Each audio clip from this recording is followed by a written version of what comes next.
अस्सलाम वालेकुम दोस्तों, मेरा नाम मोहम्मद आदिल है और आज के इस वीडियो में हम पढ़ेंगे केमिस्ट्री के फंडामेंटल्स के हवाले से कि केमिस्ट्री है क्या और किस तरीके से हम एवरीडे लाइफ में इसको यूज कर सकते हैं और किस तरीके से हम इसके थ्रू अपना कैरियर बना सकते हैं या अर्निंग कर सकते हैं। सबसे पहले केमिस्ट्री है क्या? Chemistry is the study of matter, its composition, structure, properties, transformation from one form to another and the energy that accompanies its transformation। तो एनर्जी बेसिकली क्या है? कोई भी मैटर क्या है? कोई भी मादा, anything which has a weight and carry some space, इसको हम मैटर कहते हैं। तो इसकी स्टडी को जो है, अच्छा इसकी स्टडी में क्या आ जाता है? इसकी कंपोजिशन आ जाती है। कंपोजिशन क्या है कि किस किस एलिमेंट से मिलके कोई कंपाउंड बनता है या कोई भी हमारे पास जो चीज सामने नजर आ रही है वो किस किस चीज से मिलके बनी हुई है। फंडामेंटल्स क्या है उसके। नंबर 2 क्या है इसका स्ट्रक्चर। तो वो जो कंपाउंड बना है इसकी ज्योमेट्री क्या है, किस एंगल्स पे या किस जो है वो ज्योमेट्री लाइन पे जो है वो जो हमारे पास एलिमेंट्स है वो अटैच है from one two another. Properties का मतलब क्या है कि हम जो एलिमेंट है उसको किस तरीके से अपने मकसद के लिए यूटिलाइज कर सकते हैं, वो हमें क्या क्या एडवांटेज दे सकता है, ये चीजें हम प्रॉपर्टीज में पढ़ सकते हैं। फॉर एग्जाम्पल अगर मैं मिसाल लेता हूँ NaCl की, विच इज सॉल्ट, तो उसकी क्या क्या प्रॉपर्टीज हो सकती हैं कि एक सॉल्टी नेचर का होता है। और अगर मैं उसको इलेक्ट्रोलिसिस के इस्तेमाल करूं, इलेक्ट्रोलिसिस क्या है कि अगर मैं उस NaCl को वाटर फॉर्म में ले आऊं, यानी कि वाटर में सॉल्युबल कर लूं, आयंस की फॉर्म में ले आऊं, तो वो क्या कर सकता है? इलेक्ट्रिसिटी कंडक्ट कर सकता है। तो वो उसकी प्रॉपर्टीज में आ जाता है।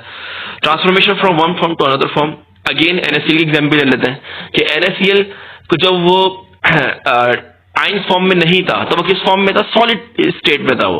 और जैसे ही मैंने उसको आयनाइज फॉर्म में कन्वर्ट किया, यानी वाटर के अंदर डाला एज अ सॉल्यूट, तो उसको क्या हो गया? आयनाइज हो गया और वाटर में सॉल्युबल हो गया। तो इसने अपनी स्टेट क्या कर ली?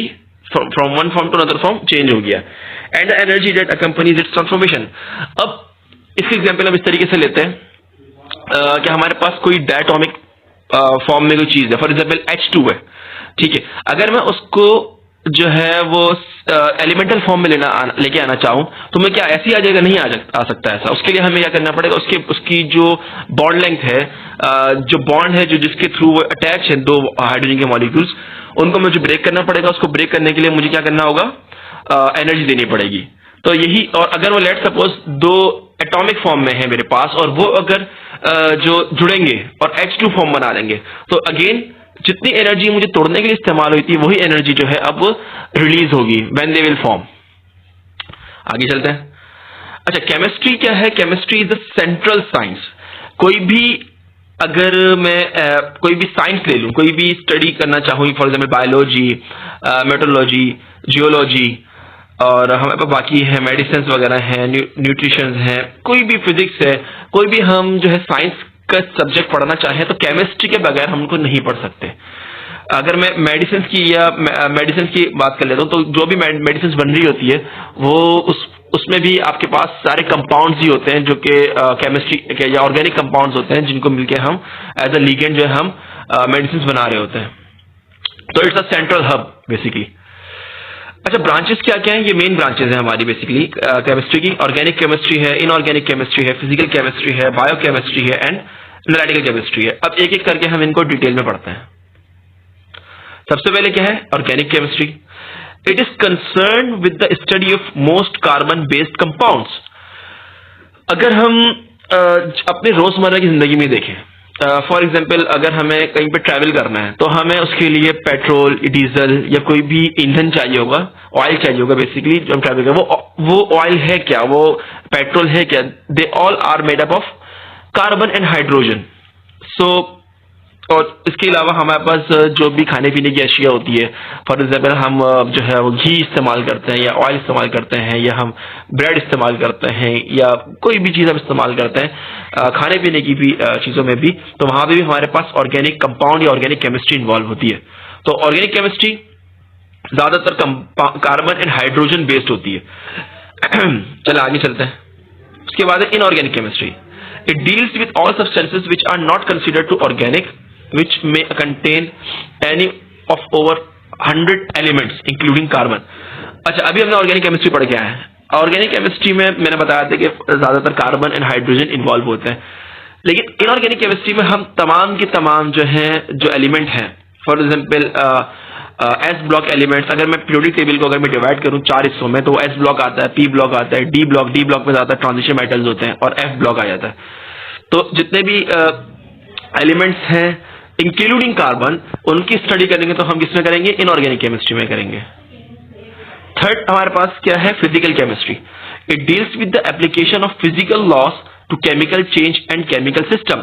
अभी मैंने एग्जांपल दी थी हाइड्रोजन की, कि वो हाइड्रोजन को अगर हाइड्रोजन मॉलिक्यूल यानी H2 को जो कि गैस फॉर्म में थी, उसको अगर मुझे एलिमेंटल फॉर्म में लाना है, यानी रेडिकल फॉर्म में लाना है, तो उसके लिए मुझे क्या करना पड़ेगा? एनर्जी देनी पड़ेगी।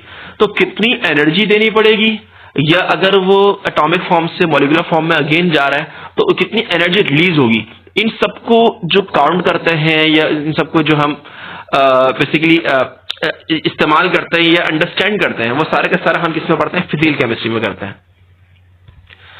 फोर्थ है biochemistry. It is concern with the chemistry of life process and living organism. अगर हम अपनी बॉडी की प्लांट तो छोड़े, प्लांट को अगर हम समझना हमें थोड़ा मुश्किल हो, अगर बॉडी हमने नहीं पढ़ी हुई, लेकिन हम अपनी बॉडी की अगर हम बात करें तो हमारी बॉडी में जो भी रिएक्शंस हो रहे होते हैं, फॉर एग्जाम्पल इंजाइम्स, अगर हम इंजाइम्स की बात करें तो इंजाइम्स क्या है? सारे के सारे they all are bio catalyst. Enzymes के बगैर हम जो है हमारा खाना डाइजेस्ट नहीं होगा, या लेट सपोज अगर हम सांस भी ले रहे हैं तो हम सांस किस थ्रू ले रहे होते हैं? जो भी हमारा हेमोग्लोबिन है, हेमोग्लोबिन के अंदर आयरन होता है +2 फॉर्म में, वो ऑक्सीजन को कैरी करता है ऑल आउट लंग्स के तक लेके जाता है। ठीक है, तो ये सारा का सारा हम कहाँ पढ़ते हैं? बायोकेमिस्ट्री में पढ़ते हैं। फिफ्थ है analytical chemistry. It is concern mainly with the various techniques and laboratories method to determine the composition of matter. Analytical chemistry ज्यादातर क्वालिटेटिव एंड क्वांटिटेटिव एनालिसिस के लिए इस्तेमाल की जाती है। फॉर एग्जाम्पल अगर मुझे जो है कोई भी कंपाउंड दे दिया जाए और मुझे उसकी प्योरिटी मालूम करनी हो, फॉर एग्जाम्पल मैं क्लेम करता हूं कि मेरे पास सॉल्ट है, उसमें जो है वो मेनली मेरे पास सबसे ज्यादातर NaCl ही है, लेकिन मैंने कोई और कंपाउंड इस्तेमाल नहीं किया, या मैंने इसमें जो है वो 2 नंबर ही नहीं करी है, कोई और चीज नहीं डाल दी है, तो इसकी जो श्योरिटी कौन देगा? केमिस्ट देगा। किस तरीके से देगा? हम उसको जो है वो डाइल्यूट फॉर्म में लेकर आएंगे, उसको जो है हम सॉल्युबल फॉर्म में लेकर आएंगे, और उसकी जो है वो एनालिसिस करेंगे कि कितना हमारे पास NaCl मौजूद है। तो वो जितना भी होगा वो हमें कौन बताएगा? एनालिटिकल केमिस्ट बताएगा, और इसके थ्रू हम जो है वो क्वांटिटेटिव एंड क्वालिटेटिव एनालिसिस कर सकते हैं। अच्छा, इसके अलावा भी ब्रांचेस है हमारे पास केमिस्ट्री की। कौन कौन सी? Nano chemistry, combinational chemistry, astrochemistry, environmental chemistry, food chemistry, solid state chemistry, material chemistry, forensic chemistry and medical chemistry. अच्छा, क्या इंपॉर्टेंस है हमारे पास केमिस्ट्री की? Take a good look at the thing around you, what do you see. अगर आप अपना इर्द गिर्द देखें तो आपको क्या नजर आएगा? हमें ज्यादातर वही कंपाउंड नजर आएंगे जो कि मेड अप ऑफ केमिस्ट्री है, या एलिमेंट केमिस्ट्री के एलिमेंट से मिलकर बने होंगे। Think about your personal and school things. इसके अलावा अगर आप अपनी पर्सनल चीजों को देखें और स्कूल थिंग्स को देखें। What have you eaten this breakfast? आपने दिन में खाया क्या है? फॉर एग्जाम्पल अगर आपने एग खाया है, कॉमन सी अगर मैं ब्रेकफास्ट ही बोलूं एग्जाम्पल, तो एग किस चीज से बना हुआ होता है? किससे बना होता है? कैल्शियम।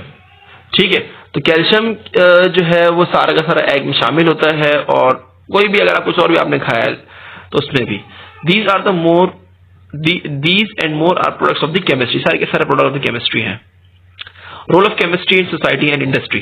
क्या है भाई? Industry depends on chemistry. For example अगर आप चेयर भी बना रहे हैं, चेयर क्या है? चेयर में भी हम जो है यही पढ़ रहे होते हैं सारा का सारा। इसमें जो है ऑर्गेनिक कंपाउंड होता है। या अगर हम फॉर एग्जाम्पल रबड़ की एग्जाम्पल लें तो रबड़ किस चीज से बना होता है? आइसोप्रोपीन, यानी ऑर्गेनिक कंपाउंड है ये, जिसकी हम पॉलीमर चेन बना के रबड़ बनाते हैं। तो all industries are depend on the chemistry. Many professions and occupation need some knowledge of chemistry. जितने प्रोफेशंस हैं, without the knowledge of chemistry हम कैरी ऑन नहीं कर सकते। हमें बेसिक कॉन्सेप्ट एटलीस्ट आना चाहिए केमिस्ट्री का। The application of theories in chemistry produces now new and better material. अगर हम केमिस्ट्री को बहुत अच्छे से समझेंगे, उसके ऊपर वर्क करेंगे, उसकी जो बेसिक नॉलेज उसको लेंगे, तो हम बेहतर मटेरियल बना सकते हैं, और यही इस चैनल का या इस वीडियो का मकसद है। Everyday experiences at home and the communities are all explained by the chemistry. जैसे मैंने अभी थोड़ी देर पहले बताया था कि हर चीज जो है वो केमिस्ट्री से हम डिफाइन कर सकते हैं। कैरियर, क्या क्या कैरियर हो सकते हैं केमिस्ट्री के?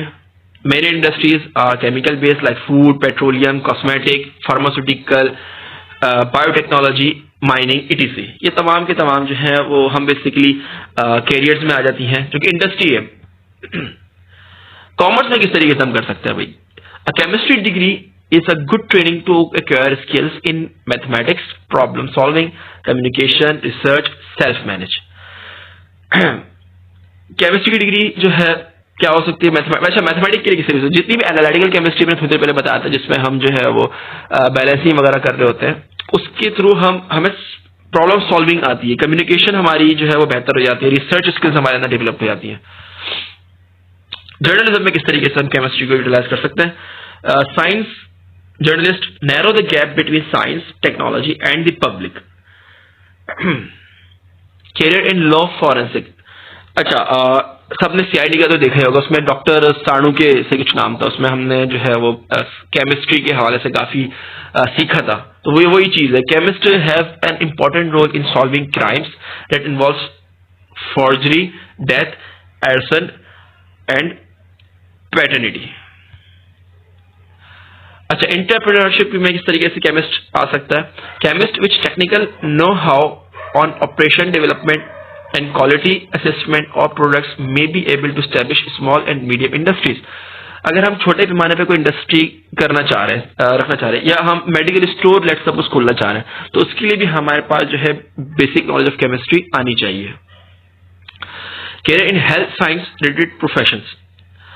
Because of their intensive chemical scientific background and skills, chemists can easily take on rigorous training to enter health science related profession like nursing, dentistry, psychology and nutrition. Of course, basic knowledge of chemistry जो है वो हमें आ सकती है इसके through.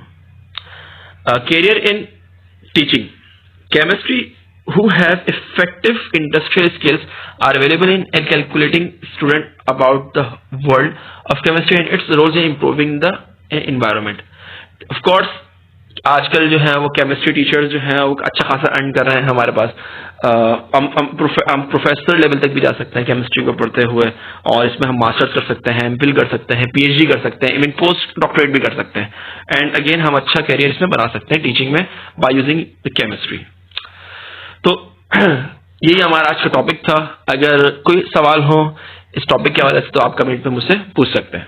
Thank you.